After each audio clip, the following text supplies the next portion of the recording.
গেল এক মাসে প্রতি ট্রয় আউন্স বা ৩১.১ গ্রাম স্বর্ণের দাম বেড়েছে $১৫৬। বর্তমানে বিশ্ববাজারে প্রতি ট্রয় আউন্স স্বর্ণের দাম পড়ছে $২,৯৫৩। এক বছরে সর্বনিম্ন $২,০২৫ ও সর্বোচ্চ $২,৯৭৩ বিক্রি হয়েছে এই মূল্যবান ধাতুটি। দাম বৃদ্ধির কারণ হিসেবে মার্কিন দ্বিপাক্ষিক বাণিজ্য নীতিতে অস্থিরতার সঙ্গে দেশটিতে স্বর্ণালঙ্কারের চাহিদা বেড়ে যাওয়াকে সামনে আনছেন বাজার বিশ্লেষকরা।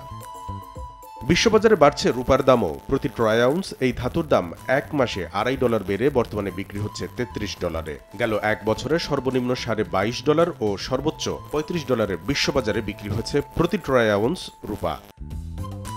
প্লাটিনামের দামও ঊর্ধ্বমুখী বিশ্ববাজারে। এক মাসে এই ধাতুর দাম $2.২% বেড়ে বর্তমানে প্রতি ট্রয় আউন্স বিক্রি হচ্ছে $৯৮৮। গেল এক বছরে সর্বোচ্চ $১,১১৬ ও সর্বনিম্ন $৮৭৯ বেচাকেনা হয়েছে সাদা সোনা খ্যাত এই ধাতুটি।